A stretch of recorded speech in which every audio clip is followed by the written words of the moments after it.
Dari Utsman ibn Affan berkata, aku mendengar Nabi SAW bersabda, sesiapa yang membaca Bismillahilladzi la yadurru ma'asmihi syai'un fil ardi wala fis sama' wa huwas sami'ul alim, yang bermaksud dengan nama Allah yang dengan namanya tidak ada sesuatu pun yang dapat memberikan kemudaratan di bumi maupun di langit.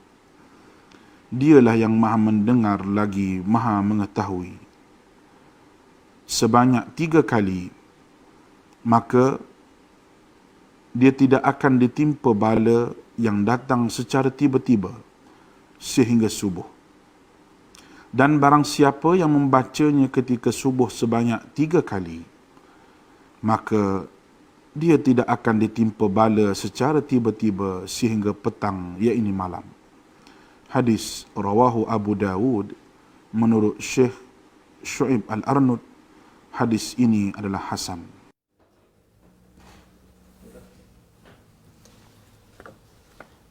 Assalamualaikum warahmatullahi wabarakatuh. Bismillahirrahmanirrahim. Alam nashrah laka sadrak wa wada'na anka wizrak alladhi anqadha zahrak wa rafa'na laka dhikrak fa inna ma'al usri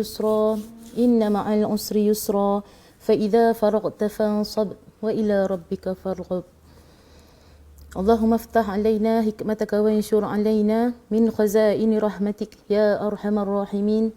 Rabbi shrah li sadri wa yassir li amri wahlul 'uqdatam min lisani yafqahu qawli.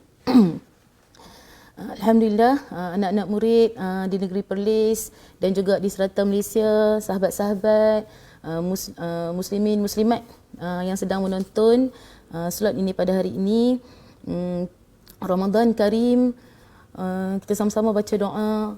Allahumma inni as'aluka ridhaka wal jannah wa na'udzubika min sakhatika wan nar.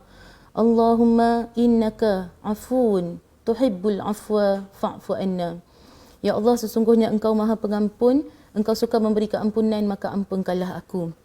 Okey, bertemu lagi kita dalam slot yang kelima dengan Ustazah untuk subjek Pendidikan Islam SPM.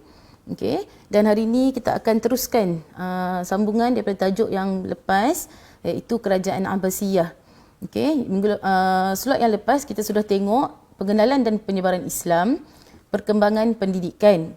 Dan hari ini kita akan tengok lagi 3, iaitu perkembangan sains dan teknologi, perkembangan ekonomi dan perkembangan ketenteraan. Okey, macam biasalah Ustazah sentiasa berkongsi link dan juga QR code ni untuk Padlet Ustazah yang Ustazah letakkan nota. Kita boleh tengok kalau anak-anak klik. Okey, di sini ada koleksi nota Ustazah ya. Dan hari ini kita akan tengok nota iaitu nota sains dan teknologi. Okey, ni notanya. Kemudian kita akan tengok nota ekonomi. Okey, nota ni. Cuma Ustazah pindahkan dia ke dalam PowerPoint. Dan juga ketenteraan. InsyaAllah harap sempatlah kita habiskan sampai ketenteraan ni ya. Okey, sebelum tu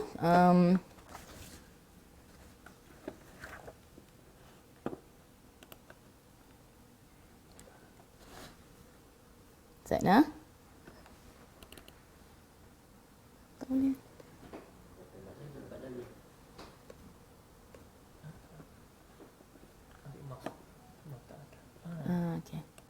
Okey, sorry. Okey, sebelum tu kita ulang kaji tajuk-tajuk lepas. Okey, tajuk yang Ustazah dah cerita minggu slot yang lepas. Dia tengok ada tak yang lekat dalam kepala anak-anak sekalian. So ready? Okey. Okey, sekarang ni ada senarai nama tokoh. Ni untuk pendidikan Abbasiyah untuk perkembangan pendidikan. Tengok tokoh. Kemudian lepas tu ada bidang dia. Jadi Ustazah nak anak-anak ambil masa untuk padankan. Al-Khawarizmi ni tokoh dalam bidang apa? Al-Batani tokoh dalam bidang apa? Ya?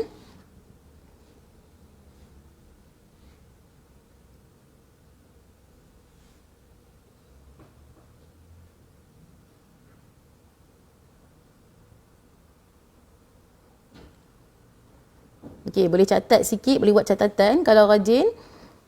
Ataupun boleh buat aktiviti mental saja. Dah. Okey, kita semak. Al-Khawarizmi adalah tokoh dalam bidang matematik. Okey. Al-Battani adalah tokoh dalam bidang astronomi. Jabir bin Hayyan tokoh dalam bidang kimia. Okey, Ibnu Sina tokoh dalam bidang perubatan. Asy-Syarif Al-Idrisi tokoh dalam bidang geografi dan Hasan bin Haytham tokoh dalam bidang fizik. Jadi siapa betul ke 6 ni dengan tepat, alhamdulillah. Siapa yang belum lagi kena usaha lagi untuk ingat. Ni baru sikit fakta dia, ada banyak lagi benda kita kena ingat, okey? Okay. Seterusnya, tengok juga, ingatkah anda yang pertama, siapakah yang dilantik sebagai pengarah Baitul Hikmah? Siapa?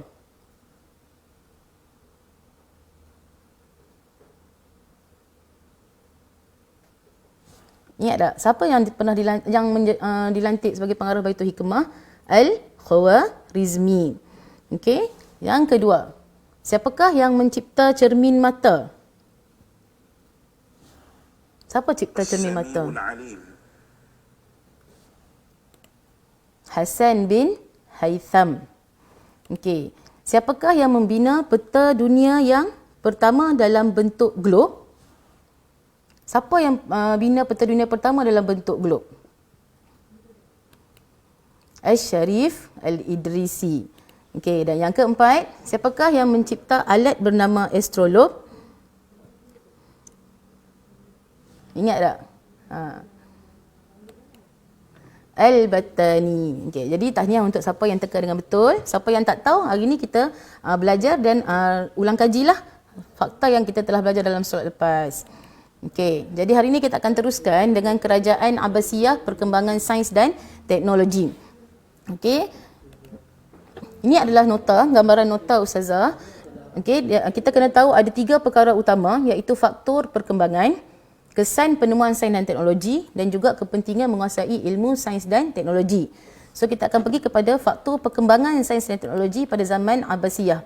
Yang pertama adalah aktiviti penterjemahan, yang kedua adalah galakan khalifah dan yang ketiga adalah globalisasi ilmu. Ustazah keluarkan daripada nota tu menjadi poin-poin macam inilah.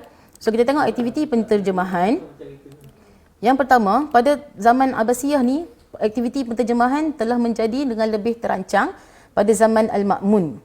Kemudian, pusat penterjemahan negara terletak di Baitul Hikmah, iaitu perpustakaan yang kita ketahui. Kemudian, penterjemah yang bertugas adalah Yohana bin Masawih dan Hunain bin Ishaq. Kemudian, terdapat pelbagai karya yang telah diterjemah. Okey, kita tengok antaranya dalam bidang karya falsafah, astronomi, dalam bidang kimia, fizik, bio, perubatan, telah diterjemahkan ke dalam bahasa Yunani, Parsi dan Hindi. Itu adalah berkenaan dengan aktiviti penterjemahan. Kemudian, galakkan khalifah. Okey, juga menjadi faktor perkembangan ilmu sains dan teknologi. Apa khalifah buat? Antara yang khalifah buat, dia menjalankan beberapa program. Okey, yang pertama, macam mana nak jalankan program, dia kena ada peruntukan yang banyak kan. Jadi khalifah menyediakan peruntukan yang banyak untuk bidang sains dan teknologi, dan buktinya khalifah sanggup beli kitab dan emas pada kadar timbangan kitab tu. Okey. Yang kedua, khalifah melaksanakan program seminar perubatan yang dihadiri oleh pakar perubatan seluruh dunia pada setiap musim haji.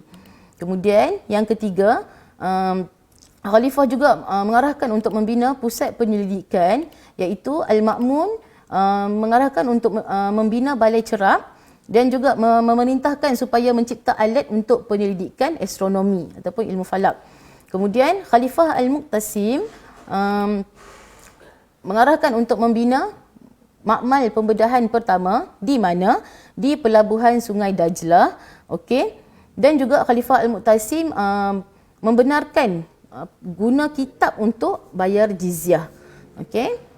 Itu adalah poin-poin yang berkenaan dengan galakan khalifah. Kemudian globalisasi ilmu. juga adalah faktor perkembangan ilmu sains dan teknologi. Di mana berlakunya? Di Andalus, Spanyol dan juga di Sicily, Itali. Okey. Kita tengok ada di Andalus ada 700 buah masjid, ada universiti, ada 70 buah perpustakaan yang ada hampir 500 manuskrip. Okey, yang menyebabkan kerajaan Abbasiyah ini menjadi tumpuan untuk masyarakat Eropah datang untuk menuntut ilmu. Okey. Kemudian di Sicily, Itali terdapat banyak khazanah ilmu, tersimpan banyak khazanah ilmu terutamanya dalam bidang astronomi dan perubatan. Aktiviti perdagangan juga adalah salah satu faktor yang membuka peluang kepada umat Islam untuk mengembangkan ilmu pengetahuan. Jadi ini adalah poin berkenaan dengan globalisasi ilmu. Okey.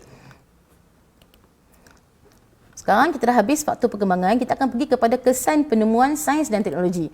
Apa jadi kepada umat Islam bila kita menemukan penemuan baru dalam sains dan teknologi dan juga kita ada ilmu sains ni? Okey. Yang pertama, mestilah kita lebih maju daripada umat yang lain. Yang kedua, status kita dan kebolehan kita diiktiraf di mata dunia. Okey. Orang tak boleh pelekeh orang Islam. Kemudian bila terbukti Islam tu hebat, Islam tu tinggi, Islam tu sebenarnya menyokong ilmu ni, maka ramailah orang bukan Islam memeluk Islam. Dan secara tidak langsung lebih ramai umat Islam yang menguasai ilmu sains dan teknologi. So kalau soalan keluar yang ni sebenarnya kita boleh fikir. Okey, tapi ini adalah panduan lah untuk kita berfikir. Kemudian yang ketiga dalam tajuk sains dan teknologi ni, poin yang ketiga, kepentingan menguasai ilmu sains dan teknologi. Kenapa kita kena kuasai ilmu sains dan teknologi? Yang pertama, supaya kita tidak ketinggalan dalam arus kemodenan. Yang kedua, agar kita tidak mudah ditindas. Yang ketiga, agar mampu bersaing dengan masyarakat dunia. Dan yang keempat, memudahkan urusan hidup manusia yang semakin kompleks. Macam kita hari ni, kita boleh tengok macam mana sains dan teknologi boleh memudahkan hidup kita.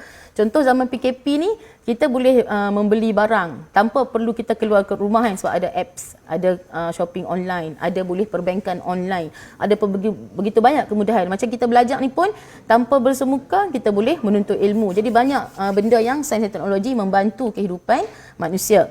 Jadi ini adalah berkenaan dengan perkembangan sains dan teknologi pada zaman Abbasiyah. Okey, selesai. Kita akan pergi pula yang kedua, perkembangan ekonomi kerajaan Abbasiyah. Okey, macam mana kita nak tengok nota Ustazah untuk perkembangan ekonomi. Tadi anak-anak dah tengok dekat Padlet kan, itu adalah notanya, Ustazah copy ke sini. So kita nak masukkan gambaran mental dalam kepala kita. Bentuk nota ni okey, ekonomi belah kiri ada berkenaan sedikit tentang kota Baghdad. Kemudian belah kanan berkenaan dengan Baitul Mal. Tengah tu adalah keistimewaan kota Baghdad dan di bawah tu ada kotak menunjukkan sektor utama ekonomi. Okey. So kita tengok sektor utama ekonomi Abbasiyah ada berapa? Kalau boleh nampak. Sekali lalu kita boleh nampak terus. Ada berapa kotak? Ada 3 kotak. Kan? Iaitu pertanian, perindustrian dan perdagangan. Kita akan tengok satu demi satu. Okey, so kita tengok dulu sedikit tentang kota Baghdad. Okey, kita dapatkan gambaran kota Baghdad. Dia macam ni kita boleh nampak dalam rajah ni. Okey, dia dibina oleh Khalifah Abu Ja'far Al-Mansur pada 154 Hijrah. Terletak di tebing sungai Dajlah ataupun sungai Tigris. Kita boleh nampak gambaran lukisan ni. Kemudian dibina dalam bentuk bulatan dan ada 4 pintu. Di tengah-tengahnya nampak tak ada kecil tu, tengah-tengah tu adalah Masjid Jami' Al-Mansur dan juga sebelahnya adalah Baitul Hikmah dan dikelilingi oleh benteng yang kukuh. So boleh dapat dah gambaran kan kota Baghdad ni macam mana zaman dulu. Dan keistimewaannya, kita terus pergi kepada keistimewaan dia. Kedudukan kota Baghdad ni strategik menjadi laluan pedagang dari timur dan barat. Dan di kota Baghdad ni juga terdapat sebuah pasar yang bernama Suk Baghdad. Dengar nama ni Suk Baghdad yang menjadi tumpuan para pedagang Parsi. Kemudian juga terdapat ladang-ladang pertanian dan penternakan yang dikenali sebagai Suk Al-Baqar. Okey. So, ada 2 suk yang kita kena ingat iaitu Suk Baghdad dan Suk Al-Baqar. So, kita habis, kita dah tahu dah kota Baghdad macam mana. Okey. Dan kita akan tengok peranan Baitul Mal. So bila kita cakap pasal ekonomi, kita tak boleh lari daripada kewangan lah. So peranan Baitul Mal, dia adalah institusi kewangan yang terbesar dalam kerajaan Abbasiyah. Apa dia fungsi dia? Pengurus sumber-sumber pendapatan negara dan mengawal perbelanjaan negara. Kemudian kita boleh tengok kat sini, Baitul Mal dia terpecah kepada dua. Kita kena ingat struktur ni sebab kadang-kadang dia akan tanya soalan dekat isi tempat kosong. Okey. Baitul Mal terbagi pada dua iaitu Dewan Al-Kharaj dan Dewan An-Nafaqah. Dan akaun Baitul Mal ini dikawal oleh Dewan Al-Usul dan Dewan Al-Azimmah. Okey, boleh ikut Ustazah setakat ni. Sekarang kita berada pada kerajaan Abbasiyah, perkembangan ekonomi. Kita dah pergi kota Baghdad, kita dah pergi Baitul Mal. Sekarang kita nak tengok sektor utama, kita nak zoom in satu-satu. Okey, sektor utama ekonomi, kita boleh tengok kat sini. Okey. Pertanian, perindustrian, perdagangan. Kalau sektor utama ekonomi zaman Umayyah, ingat tak tingkatan 4 dulu? Apa? Pertanian dan perdagangan, tidak ada perindustrian. So untuk Abbasiyah ditambah lagi dengan perindustrian. So kita tengok pertanian. Okey. Apa dia khalifah buat untuk menambah baik dan memajukan sektor pertanian zaman Abbasiyah? Yang pertama, membina saliran. Yang kedua, melebarkan sungai dan terusan. Yang ketiga, membuka tanah pertanian baru. Yang keempat, membuat penyelidikan dalam bidang pertanian. So ada 4 perkara yang khalifah buat untuk memajukan dan menambah baik bidang pertanian. So antara wilayah yang banyak keluarkan hasil pertanian adalah Mesir, Syam, Iraq, Yaman, Maghribi, Khurasan, Andalus. Banyak lagi antara negara-negara yang banyak mengeluarkan hasil pertanian. Antaranya boleh tengok kat situ, gambar tu sebagai nak membantu ingatan.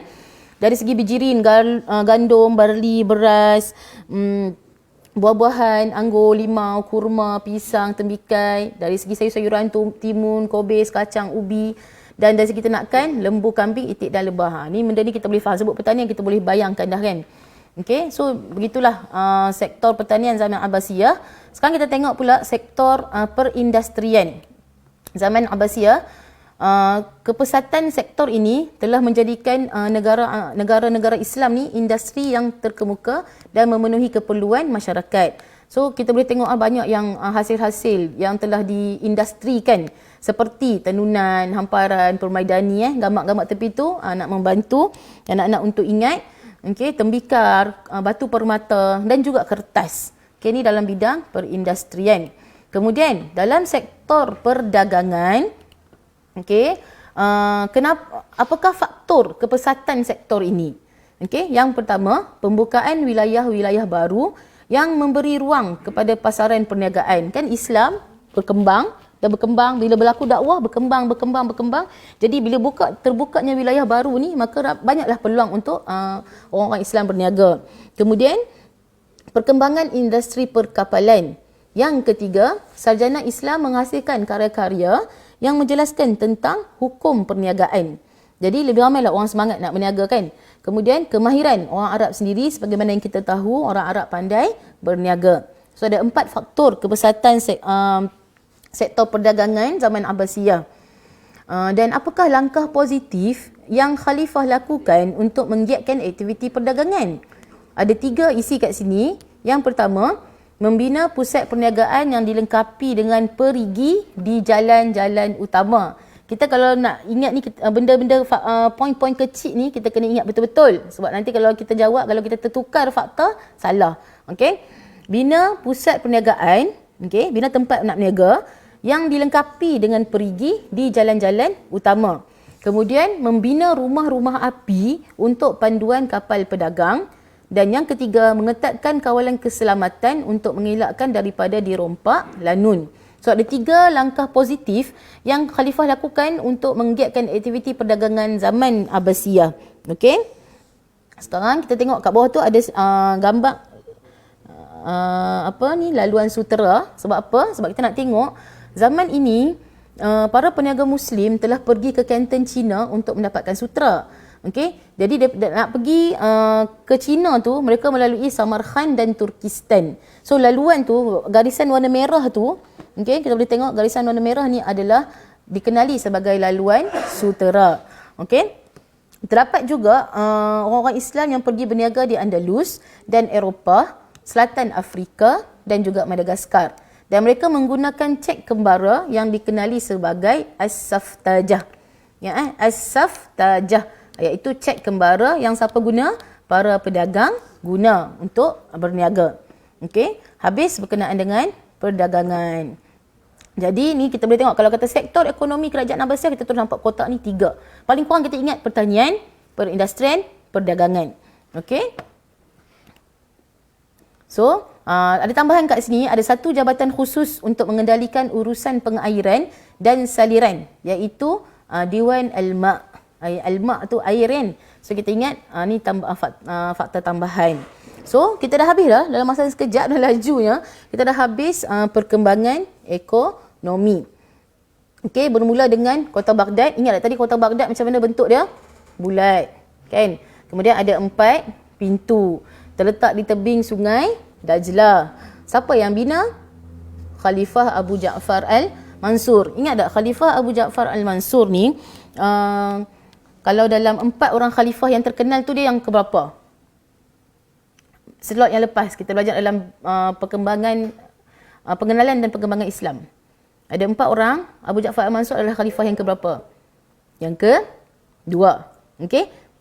Dia adalah saudara kandung pengasas Abbasiyah yang pertama tu. Okey. Kemudian keistimewaan Kota Baghdad ada 3. Kemudian peranan Baitul Mal, ingat balik, Baitul Mal ni ingat Baitul Mal. Baitul ada dua, Baitul yang keliru dengan Baitul Hikmah, jangan tertukar nah. Peranan Baitul Mal, mal ni harta, ingat mal duit, duit kewangan, ekonomi, duit kewangan. So Baitul Mal ni dia terbagi pada 2, Dewan Al-Kharaj, okey, untuk dan Dewan An-Nafaqah. Okey. So habis berkenaan dengan kerajaan Abbasiyah, perkembangan ekonomi. Sekarang kita akan pergi kepada yang ketiga, iaitu perkembangan ketenteraan. Okey, ini adalah nota berkenaan dengan tentera. Okey. Dia ada kotak juga. Semua nota ustazah dalam bentuk kotak. Okey, sebab bila maklumat terlampau banyak, kita kena susun satu-satu. So, kita tengok ada kotak pembaharuan, kemudian struktur organisasi, fungsi ketenteraan dalam menjaga keamanan negara, faktor kejayaan, strategi peperangan Al-Qaradis, struktur pasukan tentera dan contoh peralatan perang. Okey, kita akan pergi satu demi satu. Apakah pembaharuan yang berlaku pada zaman Abbasiyah dari aspek ketenteraan? Okey. Tentera ni dari zaman Khulafa' Ar-Rasyidin, daripada zaman Rasulullah lagi dah ada tentera, sebab kita kita tahu umat Islam ni kita berperang, nak menjaga keselamatan, nak berdakwah dan sebagainya. Dah ada tentera. Tapi apa dia beza zaman Abbasiyah ni? Yang pertama, membuka keanggotaan kepada orang bukan Arab, iaitu yang ramainya orang Turki dan orang Parsi. Okey. Yang kedua, maksudnya dulu ada satu zaman yang semua tentera mesti dari orang Arab. Sekarang zaman Abbasiyah dah buka dah keanggotaan kepada orang bukan Arab. Kemudian mengemaskini sistem pentadbiran dan struktur organisasi ketenteraan. Okey. Kemudian yang ketiga, memberi gaji dan imbuhan yang lumayan kepada tentera. So ada 3 pembaharuan kat sini. Okey. Dan untuk menghargai jasa tentera, khalifah pernah menghadiahkan sebidang tanah kepada tentera-tentera lah, askar-askar yang bertugas. Contohnya Khalifah Al-Ma'mun menghadiahkan tanah kepada panglima tenteranya, iaitu Abdullah bin Tahir. Ini contoh. Okey. Itu adalah yang pertama berkenaan dengan ketenteraan, iaitu pembaharuan. Kemudian kita nak tengok struktur organisasi. Okey, struktur organisasi. Kalau kita ingat, struktur organisasi Abbasiyah mula dengan Al-Khalifah, kemudian Al-Wazir, kemudian Ad-Dawawin, kan, jabatan-jabatan. Okey, di bawah dalam Ad-Dawawin ni juga ada kementerian keselamatan lah, kan, ketenteraan ni, kan. Okey. So kita akan tengok di bawah dia adalah, so kalau untuk carta organisasi ketenteraan, Al-Khalifah, Al-Wazir, Dewan Al-Jund. Okey, Ad-Dawawin tu tukar ganti jadi Dewan Al-Jund. Kemudian Di bawah Dewan Al-Jun ni ada beberapa bahagian-bahagian, jabatan-jabatan lain. So kita akan tengok satu demi satu. First kita akan tengok dulu apakah peranan Dewan Al-Jun, Kementerian Pertahanan ni, apa peranan dia? Yang pertama, menguruskan hal ehwal pertahanan negara. Okey. Yang kedua, merekod daftar tentang tentera darat, tentera laut, gaji, imbuhan, pangkat dan sebagainya. So semua perkara berkaitan dengan pertahanan ni berada di bawah kuasa Dewan Al-Jund. Okey. So kita akan tengok satu-satu. Struktur organisasi Dewan Al-Jun ni, yang pertama adalah Majlis At-Taqrir, iaitu bahagian yang jaga kewangan. So apa peranan dia?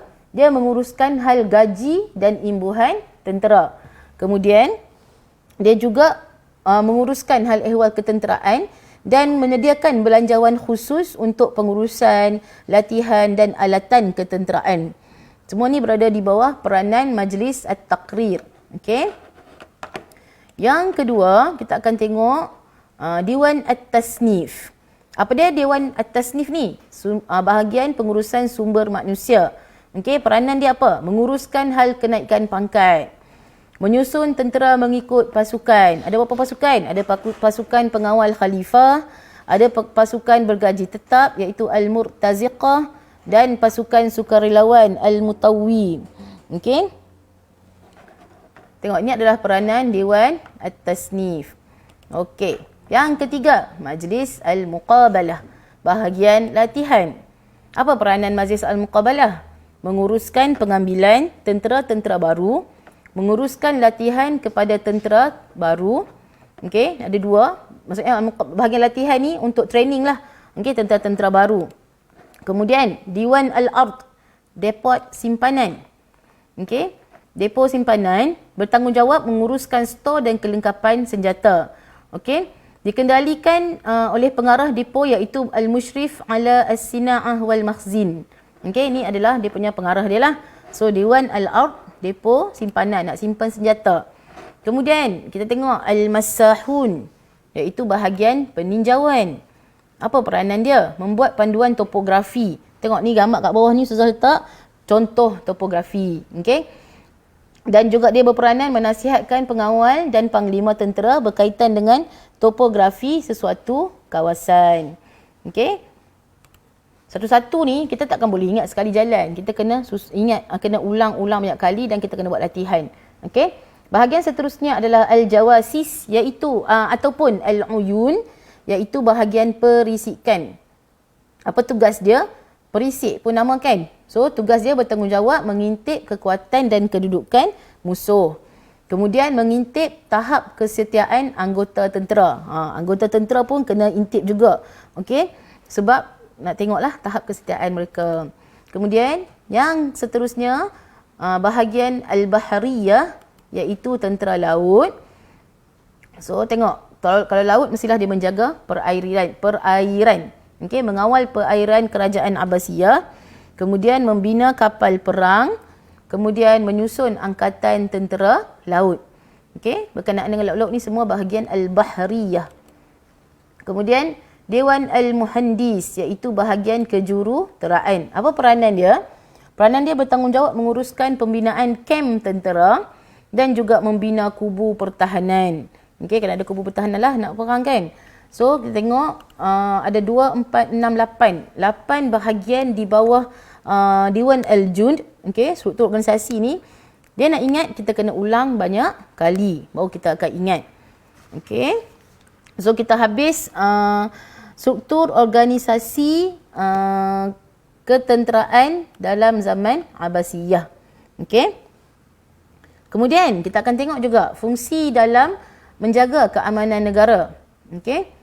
Dia ada tugas utama dan juga tugas bantuan. So kita kena fokus kat sini dari segi, kalau soalan tanya tugas utama, kita kena jawab 3 yang di atas. Kalau tugas bantuan, yang bawah lah. So apa tugas utama dia? Mempertahankan sempadan negara daripada pencerobohan luar, menentang musuh negara dan menghadapi sebarang keadaan darurat. Okey, ni adalah fungsi saya rasa dari segi ketenteraan ni mana-mana negara pun macam itulah kan. Kemudian tugas bantuan, membantu pihak polis dan pihak berkuasa awam dalam memelihara ketenteraan awam dan anti keganasan. Okey, membantu pihak berkuasa awam dalam bantuan malapetaka dan pembangunan negara. So tugas bantuan yang pertama, bantu pihak polis dan pihak berkuasa awam untuk jaga ketenteraman awam dan anti keganasan. Yang kedua, dalam urusan malapetaka dan juga pembangunan negara. So ketenteraan juga membantu. Yang keempat, okay, dia ada 4 kotak kan? 1, 2, 3, 4. Yang keempat, kanan sekali adalah faktor kejayaan tentera Islam. Okay, kita tengok apakah faktor kejayaan tentera Islam. Yang pertama, yang tadi itulah, yang pembaharuan tu kan. Kerana dasar ketenteraan yang terbuka. Okay, orang bukan Arab pun boleh jadi tentera, iaitu orang Turki dan Parsi. Kemudian pemimpin yang berkaliber, okey, yang mana mereka sangat menjaga kewajikan tentera, memberi imbuhan, melantik pemimpin yang berkaliber, tidak mengira bangsa. Okey.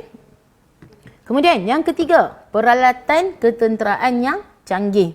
Okey, yang keempat, strategi peperangan yang berkesan, dan yang kelima yang paling penting sekali yang membezakan kita dengan orang bukan Islam adalah keimanan dan semangat jihad tentera Islam yang tinggi. Okay, so ada 5 faktor kejayaan tentera Islam di zaman Abbasiyah. Yang pertama, dasar ketenteraan yang terbuka. Yang kedua, pemimpin yang berkaliber. Yang ketiga, peralatan ketenteraan yang canggih. Yang keempat, strategi peperangan yang berkesan. Yang kelima, keimanan dan semangat jihad tentera Islam.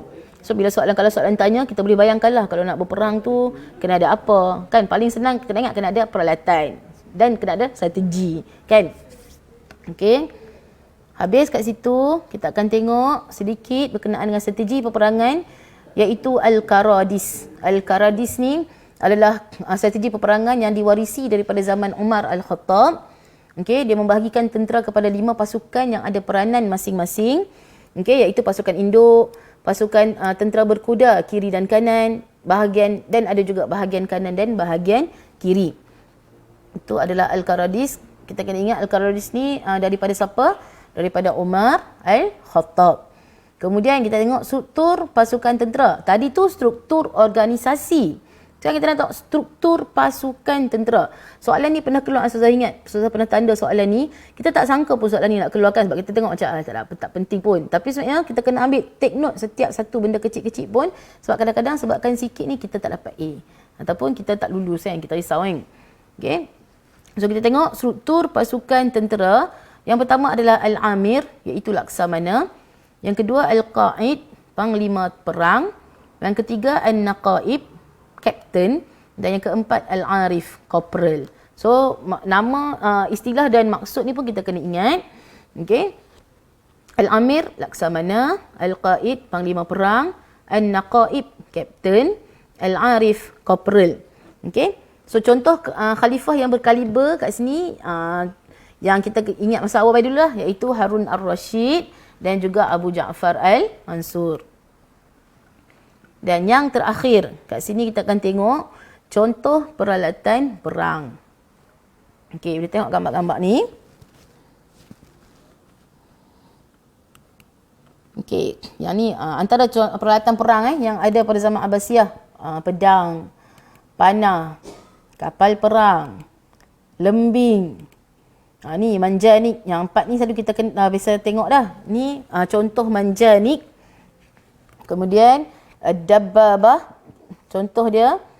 Kemudian Al-Barud, iaitu gunpowder.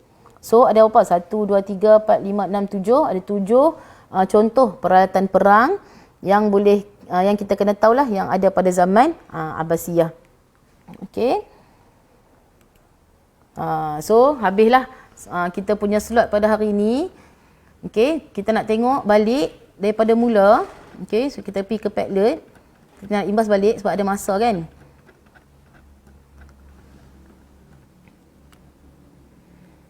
Apa yang telah kita pelajari. Okey.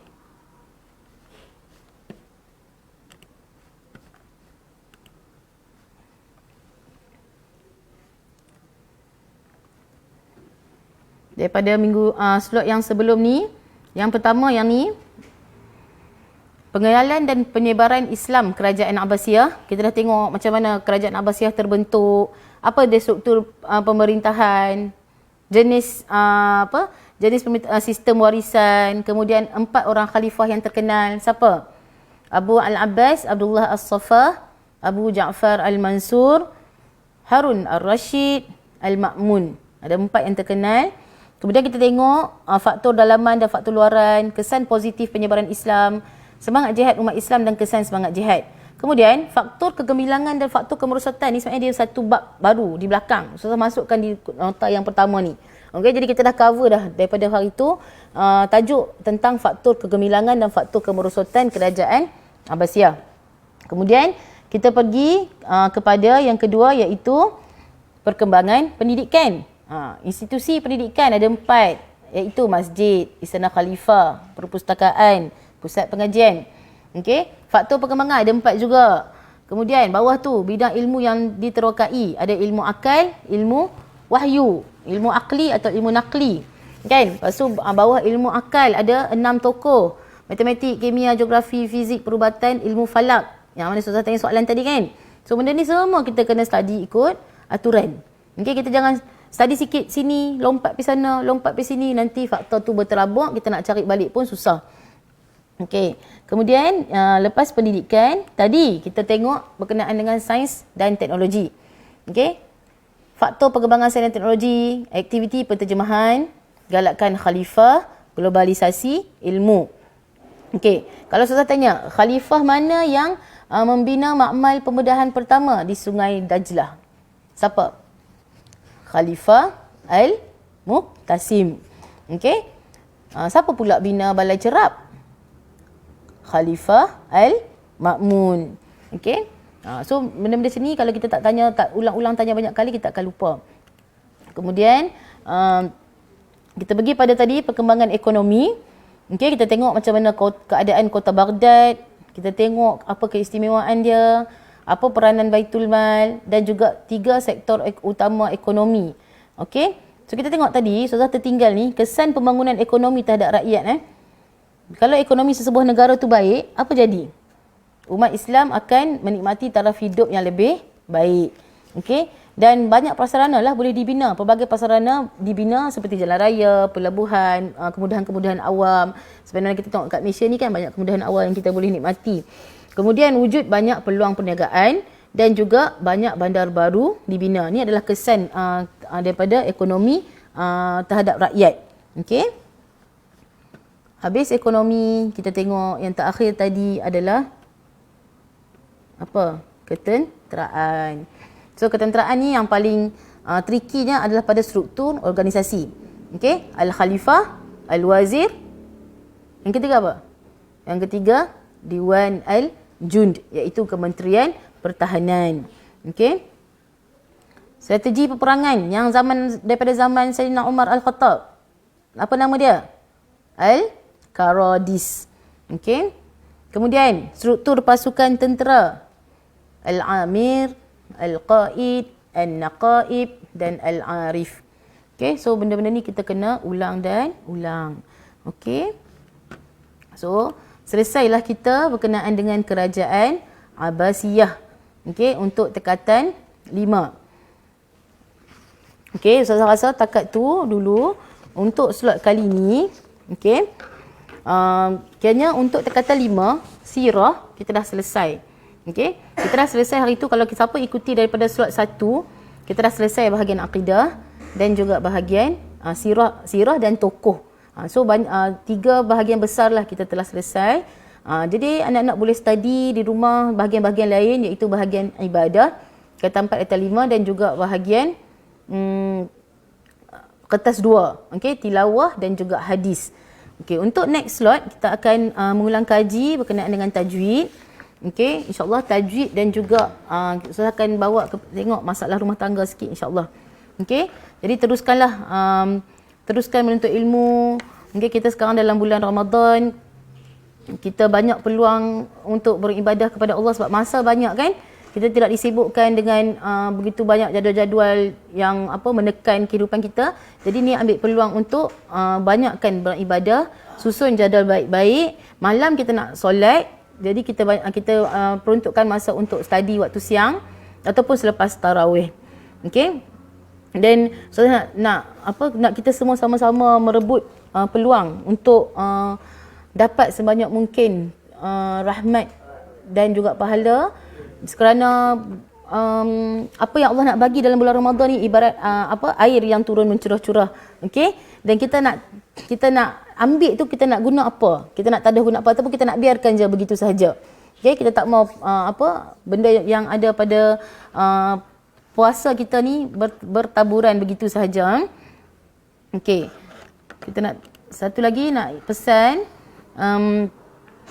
kita dalam berpuasa ni kita nak kena jaga solat. Sebab apa? Sebab kalau kita puasa tanpa solat, macam gambar ni lah dia, susah scroll. Ni. Okey, kalau kita puasa tapi kita tak solat, umpamanya kita tadah ayat, kita tadah pahala yang Ustaz kata tadi, tapi kita biar dia mengalir bocok macam tu je. So apa pun tak ada. Yang kita dapat hanya lapar dan dahaga. Kita tak mau, na'udzubillah min zalik. Kita nak Allah ampun dosa kita, minta doa supaya kita dapat masuk syurga tanpa hisap. Dan Ustazah pun mengambil kesempatan untuk mohon maaf jika ada tersilap kata, tersilap bicara ataupun terlampau tak selesa, anak-anak tak selesa dengan cara Ustazah mengajak dan sebagainya. Okey, sekarang kita 11 Ramadan, kita ada banyak masa lagi untuk tambahkan amal ibadah kita dan teruskan belajar, teruskan duduk di rumah, kan? Dan banyakkanlah baca Al-Quran dan berzikir. Okey? Saya rasa setakat dulu, kita akan jumpa next nanti insya-Allah. Wallahu a'lam bissawab. Assalamualaikum warahmatullahi wabarakatuh.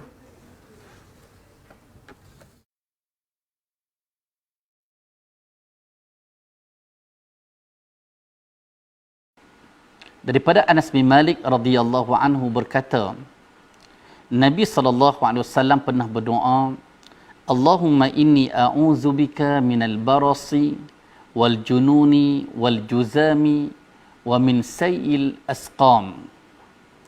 Ya Allah, aku berlindung denganmu daripada penyakit sopak, penyakit gila, penyakit kusta dan penyakit-penyakit yang buruk. Hadis diriwayatkan oleh Al-Imam Abu Dawud dengan sanad yang sahih.